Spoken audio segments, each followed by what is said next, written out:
Hello दोस्तों, प्रतिमा GS academy पे आप सभी का स्वागत है।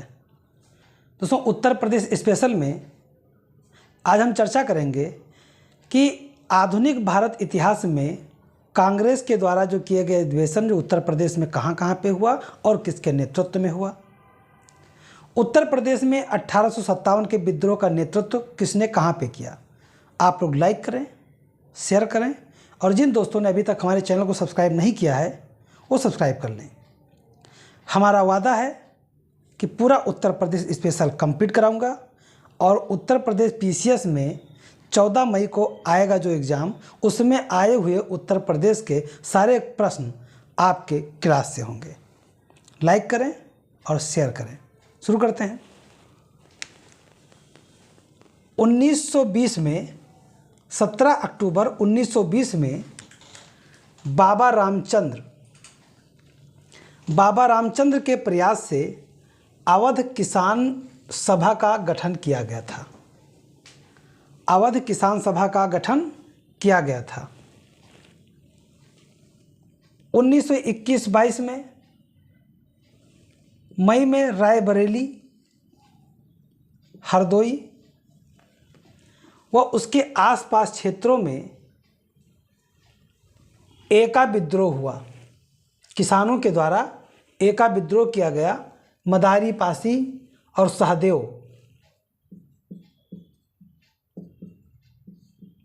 सहदेव इसके नेतृत्वकर्ता थे। अब दोस्तों, किसान सभा का गठन 1918 में उत्तर प्रदेश में हो चुका था। मिश्रा एंड द्विवेदी ने कार्य किया था। किसानों के लिए उत्तर प्रदेश एक ऐसा मंच था। 1857 के सैनिकों में भी उत्तर प्रदेश के ज़्यादातर लोग इसलिए विद्रोह कर सके क्योंकि उनका परिवार किसान घर से थे और किसानों को साथ अन्याय हो रहा था। उन्होंने बढ़ चढ़ करके भाग लिया। उत्तर प्रदेश में एका आंदोलन शुरू किया गया था। एका आंदोलन मदारी पासी, सहदेव इन लोगों ने मिल करके चलाया था और यह बहराइच तक लगभग उत्तर प्रदेश के कई क्षेत्रों में ये फैल चुका था। 1935 में किसान संघ की स्थापना किया गया और फिर 1936 में अखिल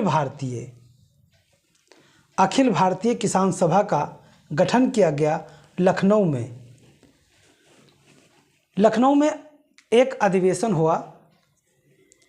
स्वामी सहजानंद सरस्वती जी को उसका अध्यक्ष बनाया गया। स्वामी सहजानंद सरस्वती जी जब अध्यक्ष बनाए गए तो उन्होंने पूरे देश के किसानों को और उनकी सभाओं को एकत्रित करके संयुक्त रूप से एक अखिल भारतीय किसान सभा का रूप देने का निर्णय लिया। सभी लोगों ने सहयोग भी किया।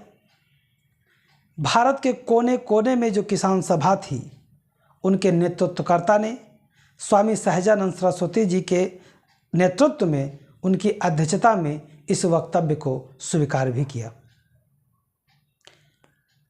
लखनऊ में 1936 में अखिल भारतीय किसान सभा का गठन किया गया।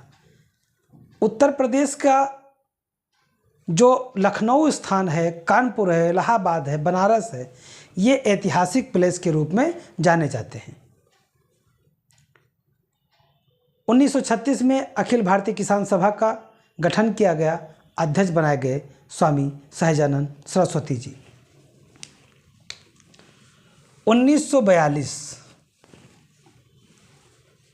1942 का आंदोलन भारतीय राष्ट्रीय आंदोलन का पराकाष्ठा था।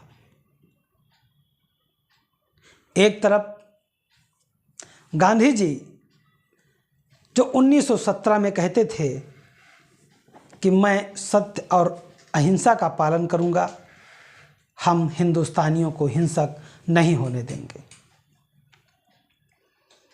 वही व्यक्ति अभी 25 साल नहीं पूरे हुए और अपने वक्तव्यों में कहता है कि हिंदुस्तान को आज़ाद कराने के लिए या तो लड़ते हुए आज़ाद करा लो या लड़ते लड़ते मर जाओ। डू और डाई करो या मरो का नारा दे करके भारत छोड़ो आंदोलन चलाया गया। भारत छोड़ो आंदोलन 8 अगस्त को पारित किया गया प्रस्ताव और 9 अगस्त को आंदोलन प्रसारित होना था।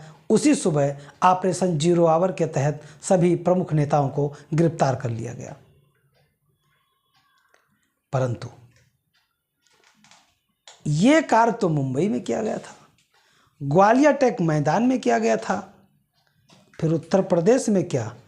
उत्तर प्रदेश में चित्तू पांडे नाम का एक व्यक्ति बलिया में, उत्तर प्रदेश के बलिया, हाँ वही बलिया जहाँ का रहने वाला था मंगल पांडे, मंगल पांडे के ही गृह जिला का रहने वाला चित्तू पांडे बलिया में भारत छोड़ो आंदोलन के समय में अस्थायी सरकार बना दिए।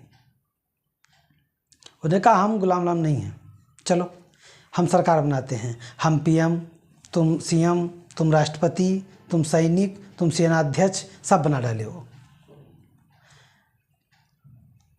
इससे बढ़कर के बहुत बाद में जब 1943 में सुभाष चंद्र बोस साहब सिंगापुर में अस्थायी सरकार बनाते हैं तो स्वयं प्रधानमंत्री, स्वयं राष्ट्रपति, स्वयं सेनाध्यक्ष तीनों अपने बन गए। मतलब हद है, कोई लायक कौन समझ में नहीं करी। चित्तू पांडे बड़े होशियार रहे, वो सबको खूब बांटे पद, तुम लोग क्या चाहिए तुम्हें पद लो लो लो, लेकिन सबसे कम समय में इनको ऊपर से हर तरह से दबा दिया गया और कब्जा कर लिया गया। तो 1942 में भारत छोड़ो आंदोलन के समय बलिया में चित्तू पांडे के नेतृत्व में अस्थायी सरकार बनाया गया था। सरकार और जगह बना था, सतारा में बना था, ममलुक में बना था, लेकिन जो कि हम उत्तर प्रदेश स्पेशल की बात कर रहे हैं, इसलिए हम वही घटना की चर्चा कर रहे हैं जिसका उत्तर प्रदेश से डायरेक्ट या इनडायरेक्ट कुछ ना कुछ लगाव जरूर रहा।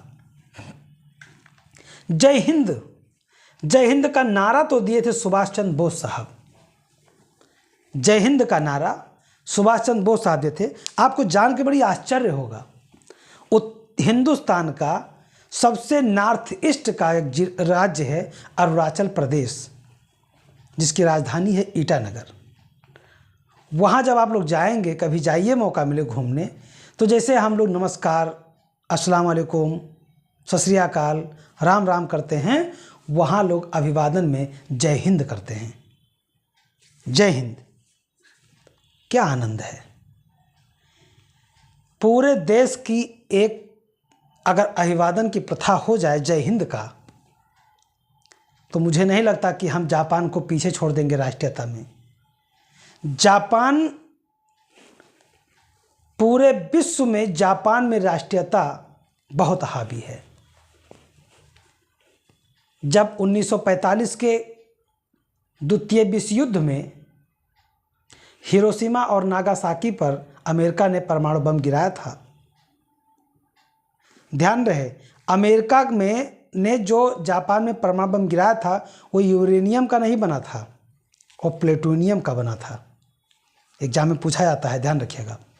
उसके बाद में वहाँ पर ऐसी राष्ट्रीयता आई है, मैं एक लेख में मैंने कहीं पढ़ा था कि हमारे प्रथम प्रधानमंत्री जवाहरलाल नेहरू जी जब जापान के दौरे पे थे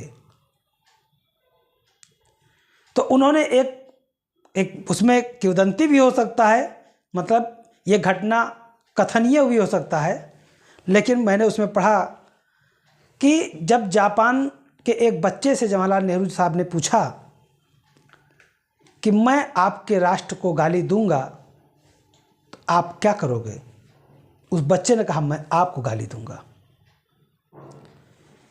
फिर उन्होंने कहा कि यदि आपके भगवान, आपके गॉड महात्मा बुद्ध आपके देश को गाली दें तो उसने कहा मुझे ऐसी मूर्ति की कोई ज़रूरत नहीं होगी। हमारे यहाँ तो भगवान के नाम पे, अल्लाह के नाम पे, तो पता नहीं धर्म के नाम पे क्या कर डालेंगे। एक वो देश है जहाँ पे राष्ट्रीयता हावी है। अरुणाचल प्रदेश इसका एक उदाहरण है कि जय हिंद के साथ उनका अभिवादन शुरू होता है और जय हिंद के साथ उसका अभिवादन स्वीकार भी किया जाता है। बहुत बड़ी बात है ये। तो जय हिंद का नारा तो दिए थे सुभाष चंद्र बोस साहब, लेकिन इलाहाबाद के हमारे एक लाल हैं श्रीधर पाठक जी। श्रीधर पाठक जी ने एक पत्रिका लिखी थी हिंदी प्रदीप। श्रीधर पाठक जी उत्तर प्रदेश के इलाहाबाद के रहने वाले हैं। इन्होंने एक पत्रिका लिखा था जिसका नाम है हिंदी प्रदीप। उसमें इन्होंने जय हिंद शब्द संबोधित करते हुए अपने राष्ट्र को संबोधित किया था। जय हिंद, हिंद तुम्हारी जय हो, हिंदुस्तान तुम्हारा जय हो, इसका मतलब होता है जय हिंद। उन्होंने हिंदुस्तान के लिए जय हिंद शब्द का प्रयोग किया था, और जबकि जय हिंद का नारा सुभाष चंद्र बोस साहब ने दिया था। और सुभाष चंद्र बोस साहब को नेताजी जर्मनी के डिक्टेटर, जिसे कह सकते तानाशाह टाइप के आदमी, हिटलर ने दिया था। तुम मुझे खून दो, मैं तुम्हें आज़ादी दूंगा, सुभाष चंद्र बोस ने कहा था। दिल्ली चलो का नारा 2 बार 1857 में भी था और सुभाष चंद्र बोस साहब ने भी कहा था। तो इन सब बारीकियों को थोड़ा ध्यान रखिएगा। उसके बाद एक आपने झंडा गीत का नाम सुना होगा, झंडा गीत भी गाए भी होंगे, विजयी विश्व तिरंगा प्यारा झंडा ऊंचा रहे हमारा। इसको लिखे थे स्वर्गीय श्री श्यामलाल गुप्त पार्षद। ये कानपुर के रहने वाले थे। स्वर्गीय श्यामलाल गुप्त पार्षद जी ये कानपुर के रहने वाले थे। इन्होंने राष्ट्र के लिए झंडा गीत लिखा था, विजयी विश्व तिरंगा प्यारा। दोस्तों, उत्तर प्रदेश में आधुनिक भारत के इतिहास में अनन्य साहस के साथ बढ़ चढ़ करके भाग लिया है। दूसरी चीज, उत्तर प्रदेश के 1857 के विद्रोह में किसने कहाँ का नेतृत्व किया? लखनऊ का नेतृत्व हजरत महल ने किया, जिसे महक परी के नाम से जाना जाता था। उन्होंने ब्रिटिश कादिर का संरक्षिका के रूप में कार्य करते हुए विद्रोह का नेतृत्व किया था। कानपुर में नाना साहब ने, बिठूर में रहते हुए नेतृत्व किया था। झांसी में रानी लक्ष्मीबाई ने नेतृत्व किया था 1857 के विद्रोह का, उनमें सहयोग दिया था झलकारी बाई ने। नाना साहब जो कानपुर के नेतृत्व करता थे, उनकी 11 साल की पुत्री मैना को अंग्रेजों ने जिंदा जला दिया था। इलाहाबाद में लियाकत अली साहब ने किया था नेतृत्व। बरेली में खान बहादुर खान साहब ने किया था। और मौलवी अहमदुल्ला, फैजाबाद में मौलवी अहमदुल्ला ने किया था। लखनऊ में हजरत महल, कानपुर में नाना साहब, झांसी में रानी लक्ष्मीबाई और इलाहाबाद में लियाकत अली ने किया था नेतृत्व। बनारस में मिर्जा वजीर अली खान ने किया था। बनारस में 1857 का विद्रोह मिर्जा वजीर अली खान ने किया था और फतेहपुर में अजीमुल्ला खान ने किया था। फतेहपुर में, उत्तर प्रदेश के फतेहपुर में 1857 के विद्रोह का नेतृत्व मुल्ला अजीमुल्ला खान ने किया था। फैजाबाद में मौलवी अहमदुल्ला ने किया था नेतृत्व। इनके ऊपर 50,000 का इनाम सरकार ने रखा था जिंदा या मुर्दा लाने के लिए। ये भी बहुत चालाक था का रखो।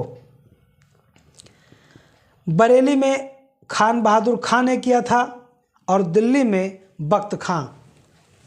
जब 1857 का विद्रोह का नेतृत्व करने के लिए बहादुर शाह जफर को आगे किया गया, हिंदू मुस्लिम सभी लोगों ने मिल करके बहादुर शाह जफर को आगे किया था। तो बहादुर शाह ने अपना सेनापति बख्त खां को बनाया था। इन्होंने 1857 का नेतृत्व किया था दिल्ली में। तो ध्यान रहे कि पूरा नेतृत्वकर्ता के रूप में जब बात आएगी किसको आगे किया गया था, तो उस समय किया गया था जो है बहादुर शाह जफर द्वितीय को, और बाकी जब सेना के रूप में देखा जाएगा तो बख्त खां का नेतृत्व किया था बख्त खां ने। बरेली में खान बहादुर खां ने किया था, और मेरठ में कदम सिंह ने किया था नेतृत्व।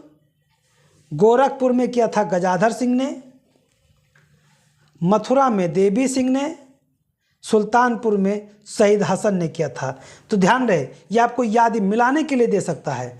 लखनऊ में हजरत महल, कानपुर में नाना साहब, झांसी में रानी लक्ष्मीबाई, इलाहाबाद में लियाकत अली, बनारस में मिर्ज़ा वजीर अली खान, फतेहपुर में अजीमुल्ला, फैजाबाद में मौलवी अहमदुल्ला, बरेली में खान बहादुर खां, मेरठ में कदम सिंह, गोरखपुर में गजाधर सिंह, मथुरा में देवी सिंह, सुल्तानपुर में शहीद हसन, इन्होंने किया था। दोस्तों अब हम देखेंगे कि उत्तर प्रदेश में कांग्रेस का अधिवेशन कहाँ कहाँ हुआ था। उत्तर प्रदेश में कांग्रेस का अधिवेशन कहाँ कहाँ हुआ था। इंडियन नेशनल कांग्रेस की स्थापना 1885 में ह्यूम के सहयोग से किया गया था। 85 में जब इंडियन नेशनल कांग्रेस का स्थापना किया गया तो उसकी स्थापना के पश्चात क्रमशः साल दर साल उसमें तादाद बढ़ती चली गई। उस समय डफरिन यहाँ के गवर्नर थे। काफ़ी भारतीय नाराज थे कि डफरिन की उपज है, ह्यूम चालाक है, जैसा भी है, लेकिन कांग्रेस की स्थापना में यदि अंग्रेज को नहीं लिया गया होता तो कांग्रेस को दबा दिया गया होता, तोड़ दिया गया होता। कांग्रेस का सम्मेलन पूरे भारत में हुआ। उत्तर प्रदेश में कौन कौन से सम्मेलन हुए, नेतृत्व किसने किया, उसके फायदा नुकसान क्या हुए, उसको देख लेते हैं। उत्तर प्रदेश में पहला कांग्रेस का अधिवेशन हुआ इलाहाबाद में। इलाहाबाद में हुआ। और ध्यान रहे, जब प्रश्न ऐसा आएगा कि कांग्रेस के अधिवेशन का वो कौन सा अधिवेशन था जो उत्तर प्रदेश का पहला अधिवेशन था। पहला अधिवेशन उत्तर प्रदेश में इलाहाबाद में 1888 में हुआ, परंतु उत्तर प्रदेश में जो नेशनल कांग्रेस का गठन हुआ था वो चौथा अधिवेशन ओवरऑल था। पहला 85 में हुआ था, दूसरा 86 में हुआ था, तीसरा 87 में हुआ था और चौथा 88 में हुआ था। तो उत्तर प्रदेश का पहला अधिवेशन इंडियन नेशनल कांग्रेस का यानी भारतीय राष्ट्रीय कांग्रेस का चौथा अधिवेशन था। तो इसे भी समझिएगा कि ओवरऑल चौथा और उत्तर प्रदेश का पहला 1988 में 1988 में हुआ था। जॉर्ज यूल इसके अध्यक्ष थे और ये प्रथम यूरोपीय थे जो भारतीय राष्ट्रीय कांग्रेस के अधिवेशन की अध्यक्षता कर रहे थे। लाला लाजपत राय साहब इस अधिवेशन में पहली बार भाग लिए थे और इन्होंने पहली बार हिंदी में भाषण दिया था। यानी कि भारतीय राष्ट्रीय कांग्रेस में अधिवेशन में अभी तक 3 बार 85, 86, 87 में जो अधिवेशन हुआ उसमें हिंदी का प्रयोग नहीं किया गया था। और लोग प्रयोग करते कैसे, सब पढ़े हुए तो लंदन के थे, तो उन्हें अंग्रेजी आती थी, हिंदी आती नहीं थी। हिंदी के लिए हिंदुस्तान में रहने वाले व्यक्ति जो कि हिंदुत्व से और हिंदी से लगाव हो। लाला लाजपत राय साहब पहली बार इलाहाबाद अधिवेशन में भागीदार किए और उन्होंने हिंदी में भाषण दिया। पहली बार हिंदी का प्रयोग इलाहाबाद अधिवेशन में भारतीय राष्ट्रीय कांग्रेस के सम्मेलन में, चौथा सम्मेलन उत्तर प्रदेश का पहला सम्मेलन था, वहाँ पे किया गया। दूसरा सम्मेलन हुआ लखनऊ में 1899 में। यह उत्तर प्रदेश का सम्मेलन है, ध्यान रखिएगा, ओवरऑल नहीं। उत्तर प्रदेश में क्रम से कौन से हुआ है मैं उसकी चर्चा कर रहा हूँ। बाकी अगर आपको पूरा डिटेल देखना है तो हमारे आधुनिक भारत के प्लेलिस्ट में जाइए और पूरा आधुनिक भारत का इतिहास मैंने अच्छे से पढ़ा है, वहाँ जाके पढ़िए। लखनऊ में 1899 में भारतीय राष्ट्रीय कांग्रेस का अधिवेशन हुआ। इसके अध्यक्ष थे रमेश चंद्र दत्त। इसे ही आरसी दत्त के नाम से जाना जाता है। इन्होंने कहा, आरसी दत्त साहब ने कहा, रमेश चंद्र दत्त साहब ने कहा कि जब तक हम शिक्षा पे काम नहीं करेंगे, जब तक हम उद्योग पे काम नहीं करेंगे, हम सशक्त नहीं बन पाएंगे, हम इनसे आज़ादी नहीं प्राप्त कर पाएंगे। हमें आज़ादी चाहिए तो हमें सशक्त होना पड़ेगा, और सशक्त होने के लिए सबसे ज़रूरी चीज़ है शिक्षा। जब तक हर व्यक्ति एजुकेटेड नहीं होगा, हर व्यक्ति जानकार नहीं होगा और हर व्यक्ति के पास रोजगार नहीं होगा, उद्योग नहीं होगा, तब तक हम आज़ादी की लड़ाई नहीं लड़ सकते। ये आरसी दत्त जी का खुद का वक्तव्य था। बनारस में 1905 में किया गया। गोपाल कृष्ण गोखले साहब इसके अध्यक्ष थे। गोपाल कृष्ण गोखले साहब को विपक्ष का नेता कहा जाता था, और इसी सम्मेलन में, बनारस के सम्मेलन में बहिष्कार आंदोलन के लिए प्रस्ताव पारित किया गया था और प्रिंस ऑफ वेल्स का बहिष्कार किया गया था। गोपाल कृष्ण गोखले साहब गांधी जी के राजनीतिक गुरु थे। अब हुआ क्या था, 1905 में करजन जो बंगाल का विभाजन करने के लिए घोषणा जारी कर चुके थे, बंगाल विभाजन के लिए बातें कर चुके थे, तो उसके विरोध में गोपाल कृष्ण गोखले के नेतृत्व में बनारस में अधिवेशन किया गया और बहिष्कार करने का प्रण किया गया, वहीं प्रस्ताव पारित किया गया, और जो बेल्स वहाँ के राजकुमार आ रहे थे उनके विरोध में प्रदर्शन करने का निश्चय किया गया। गोपाल कृष्ण गोखले के प्रस्ताव पारित करने के पश्चात ही विदेशी कपड़े जलाए गए, कई कॉलेजों पर कार्य किया गया, और यहीं पर कई प्रकार के अन्य गतिविधियां चलाई गईं। बंगाल में राखी बांधने का कार्य, गंगा में नहाने का कार्य, हिंदू मुस्लिम एकता के प्रदर्शन करने के लिए कार्य किए जाने की बात कही गई। दूसरी बात यहाँ पे, ये वही मंच है जब 1905 के लिए बहिष्कार आंदोलन की बात कही गई, रविन्द्रनाथ टैगोर साहब ने कहा कि सब कोई एक दूसरे को राखी बांध करके अपनी एकता को प्रदर्शित करें और दिखाएं कि हम भारतीय एक हैं। दूसरी बात, एक तरफ जो है लक्ष्मी जी की और काली जी की पूजा करने की बात कही गई, और गंगा में स्नान करके आंदोलन को प्रारंभ करने की बात कही गई। ये बातें कुछ कट्टरवादी मुसलमानों को नहीं अच्छा लगा, और जाहिर सी बात है जब बात आप सारी के सारी एक तरफा हिंदुत्व की करेंगे तो जिसके अंदर डर होगा वो उभर के सामने आएगा। कट्टरपंथी मुसलमानों को लगा कि ये हिंदुत्व को बढ़ावा दिया जा रहा है, और ये बात को महसूस कर लिए अंग्रेज़ों को ये बात महसूस हो गई कि इसमें इनको लेकर के कुछ लोग राखी में जब पार्टिसिपेट नहीं हुए, बहिष्कार आंदोलन के लिए बढ़ चढ़ के आगे आने वाले थे, लेकिन जब बात राखी चलाने का हुआ और जब बात गंगा में नहाने का हुआ तो वो लोग नहीं गए। अंग्रेज़ों ने उन्हें पकड़ लिया। उन्होंने कहा कि देखो हम तुम्हारे लिए अलग बात कर सकते हैं, और यहीं पर नींव पड़ गया अलग मुस्लिम के लिए पृथक निर्वाचक मंडल की।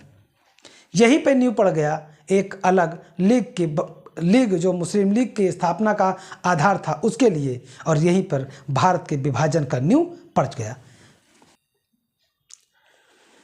इलाहाबाद में 1910 में, ध्यान रहे, एक बार 1888 में इलाहाबाद में एडमिशन हुआ था, अध्यक्ष जॉर्ज यूल थे, प्रथम यूरोपीय। दूसरी बार जब इलाहाबाद में हो रहा है 1910 में, फिर एक यूरोपियन है विलियम वेडरबर्न। विलियम वेडरबर्न की अध्यक्षता में भारतीय राष्ट्रीय कांग्रेस के जो अधिवेशन हुआ उसकी अध्यक्षता कर रहे थे। विलियम वेडरबर्न ये दो बार अध्यक्षता की है कांग्रेस की। विलियम वेडरबर्न एक ऐसे व्यक्ति हैं, इन्होंने भारतीय राष्ट्रीय कांग्रेस के स्थापना के कर्णधार A.O.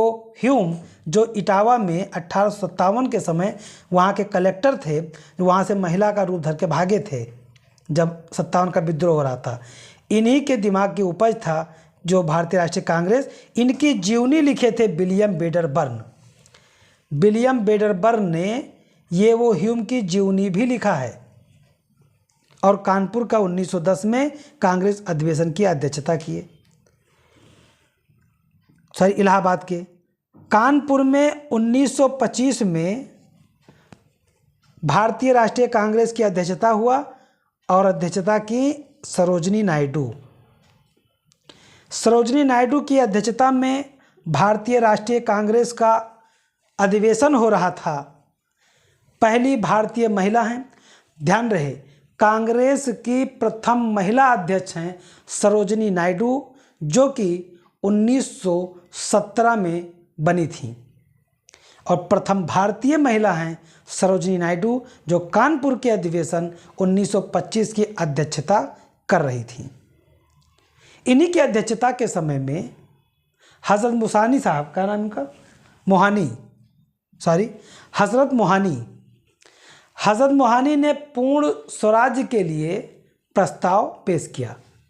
हालांकि ये प्रस्ताव पास नहीं हो सका, परंतु पहली बार यहाँ पे जब प्रश्न आएगा कि पूर्ण स्वराज के लिए प्रस्ताव कब लाया गया था, तो ये लाया गया था 25 में, जबकि पूर्ण स्वराज की बात दादा भाई नौरोजी 1906 में कर चुके थे, और पूर्ण स्वराज की बात अब इसके बाद 1929 के जब जवाहरलाल नेहरू के नेतृत्व में लाहौर में अधिवेशन होगा वहाँ किया जाएगा। लेकिन हज़रत मोहानी साहब जब यहाँ पे लाए और ये जो है पारित नहीं हो सका। लखनऊ में 1936 में कांग्रेस का अधिवेशन हुआ। अब यहाँ पे ध्यान रखिएगा, 1916 में भी लखनऊ में हुआ है, तो दिमाग में नहीं है सर लखनऊ छोड़ा दिए, उसको रखे हैं, अभी बताते हैं क्यों रखे हैं, जरूरी है उसको समझिए। लखनऊ 1936 जवाहरलाल नेहरू के नेतृत्व में लखनऊ में 1936 में अधिवेशन हुआ, और मेरठ अंतिम कांग्रेस अधिवेशन आज़ादी के पहले 1946 में मेरठ में हुआ और JB कृपलानी साहब को अध्यक्ष बनाया गया। ये अध्यक्ष थे, और उसके बाद आज़ादी तक यानी स्वतंत्रता के प्राप्ति के समय भी ये कांग्रेस के अध्यक्ष बने रहे JB कृपलानी साहब। तो JB कृपलानी साहब 1946 के मेरठ में कांग्रेस के अध्यक्ष थे, और वो आज़ाद भारत तक कांग्रेस के अध्यक्ष बने रहे। तो जब यहाँ प्रश्न आए कि कांग्रेस के अध्यक्ष कौन थे भारत के स्वतंत्रता मिलने के समय, तो उस समय JB कृपलानी साहब थे। और उत्तर प्रदेश में आज़ादी के पहले कांग्रेस का पहला अधिवेशन इलाहाबाद 1888, जारजूल अध्यक्ष। आज़ादी के पहले कांग्रेस का अंतिम अधिवेशन 1946 मेरठ JB कृपलानी के नेतृत्व में। अब हम आते हैं 1916 के लखनऊ अधिवेशन या लखनऊ समझौता या लखनऊ पैक्ट। 1916 में लखनऊ समझौता कहा जाता है, लखनऊ पैक्ट के नाम से जाना जाता है, लखनऊ अधिवेशन के नाम से जाना जाता है। क्यों? इस समय गोपाल कृष्ण गोखले साहब, फिरोज शाह मेहता साहब 1915 में इस दुनिया को छोड़ चुके थे, और ये उदारवादी उग्रवादी के एक होने के हिमायती नहीं थे। यदि गोपाल कृष्ण गोखले साहब, फिरोज शाह मेहता में से कोई भी एक जीवित होता तो मुस्लिम लीग की किसी भी बातों को मानने के लिए तैयार नहीं होते। मालवीय साहब विरोध किए थे, जिन्ना भी विरोध किए थे। वही मोहम्मद अली जिन्ना जो बाद में लीग के समर्थन बन के पाकिस्तान के बंटवारा के लिए जिद करने लगे, वो 1916 के लखनऊ समझौते के खिलाफ थे। तो समर्थन कौन कर रहा था? एनी बेसेंट कर रही थी, लोकमान्य तिलक साहब कर रहे थे। उन्होंने कहा पहले तो हम जो आपस में टूटे हुए हैं उनको एक कर लें, उसके बाद मुस्लिम लीग को कांग्रेस के साथ जोड़ दिया जाए। तो गलती क्या थी? अच्छी बात है एक होना, गलती कांग्रेस की थी।